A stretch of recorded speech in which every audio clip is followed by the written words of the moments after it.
लीजिए दोस्तों, आपको बंगाल की ग्राउंड रिपोर्ट से रूबरू कराते हैं। बंगाल में बीजेपी को मोदी जी का इतना बड़ा अपमान नहीं करना चाहिए। सब मिलकर उसके लिए ग्राउंड नहीं भरवा पाए।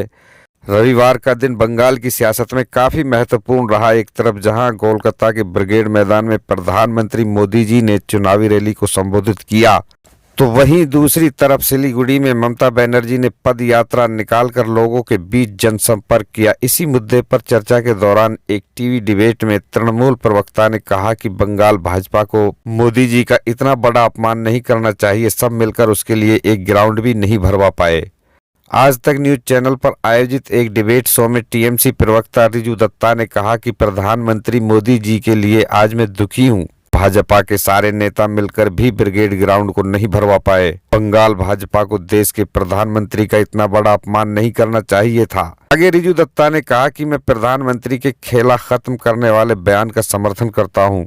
ब्रिगेड मैदान में हुए आज के प्रदर्शन के बाद बंगाल में भाजपा का खेला खत्म हो गया है। इसके अलावा तृणमूल प्रवक्ता रिजू दत्ता ने कहा कि प्रधानमंत्री सिंडिकेट और तोलाबाजी की बात करते हैं, लेकिन देश के सबसे बड़े सिंडिकेट तो प्रधानमंत्री मोदी और अमित शाह हैं। पूंजीपतियों के हाथ में उन्होंने देश को बेच दिया। आगे रिजू दत्ता ने कहा कि प्रधानमंत्री सोनार बंगला और परिवर्तन की बात करते हैं, लेकिन सोने के भारत में तो पेट्रोल 100 के पार है और बेरोजगारी काफी ऊपर है।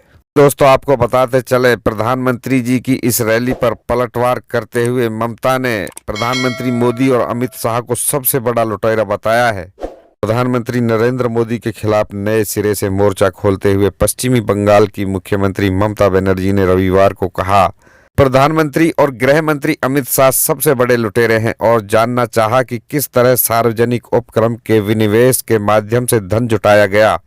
एलपीजी मूल्य में बढ़ोतरी के खिलाफ प्रदर्शन मार्च के बाद यहां एक रैली को संबोधित करते हुए बनर्जी ने आरोप लगाया कि मोदी शाह के शासनकाल में एक सिंडिकेट फल फूल रहा है और उनकी देखरेख में धन का हेरफेर हो रहा है। कोलकाता में एक रैली के दौरान वास्तविक बदलाव के मोदी के बयान पर टिप्पणी करते हुए उन्होंने कहा, परिवर्तन दिल्ली में होगा, बंगाल में नहीं। प्रधानमंत्री पर राज्य में मतदाताओं को गुमराह करने के लिए झूठ का सहारा लेने का आरोप लगाते हुए मुख्यमंत्री ने कहा कि प्रधानमंत्री ने हर नागरिक के बैंक खाते में 15 लाख रुपए क्यों नहीं जमा किए, जैसा कि उन्होंने 2014 के लोकसभा चुनावों से पहले वादा किया था। बनर्जी ने पूछा, रेल, एयर इंडिया, कोल इंडिया लिमिटेड को बेचकर कितना धन इकट्ठा किया गया? देश मोदी शाह सिंडिकेट के बारे में जानता है।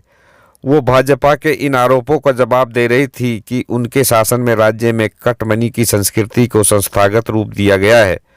टीएमसी सुप्रीमो ने कहा कि कच्चे तेल की कीमतों में पूरी दुनिया में कमी आई है, लेकिन भारत में ईंधन की कीमतें आसमान छू रही हैं।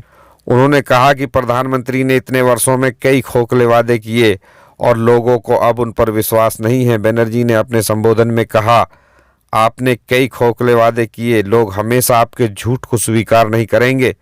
हम मांग करते हैं कि आप एलपीजी सिलेंडर देश के हर नागरिक के लिए सस्ता करिए। आपने एलपीजी सिलेंडर आम आदमी की पहुंच से दूर कर दिया है। ममता ने राज्य में अपनी सरकार की उपलब्धियां भी गिनाई। टीएमसी के खेला होबे नारे पर मोदी द्वारा कटाक्ष किए जाने का जिक्र करते हुए मुख्यमंत्री ने कहा, इसका मतलब है हम आपकी चुनौतियों का सामना करने के लिए तैयार हैं और हम हैं। चुनावों से पहले खेल होगा। मैं आमने सामने चर्चा के लिए तैयार हूं।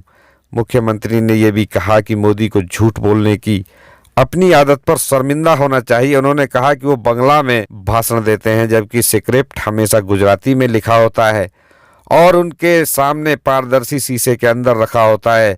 वो बहाना करते हैं कि वो अच्छी तरह बंगला भाषा जानते हैं। उन्होंने कहा, आपकी पार्टी ने विद्यासागर की प्रतिमा तोड़ी, आपकी पार्टी ने बिरसा मुंडा का अपमान किया, आपकी पार्टी ने गलत तरीके से कहा कि रविंद्रनाथ टैगोर का जन्म शांति निकेतन में हुआ। ये बंगाल और इसकी संस्कृति के बारे में आपके ज्ञान की गहराई को दर्शाता है। दंगा भड़काने वाली भाजपा के खिलाफ लोगों से आवाज उठाने की अपील करते हुए बनर्जी ने कहा, बंगाल के लोग समुदाय और भाषा की बाधाओं से अलग शांति से रह रहे थे, जो राज्य में भगवा दल के सत्ता में आने के बाद काफी तनाव में रहेंगे।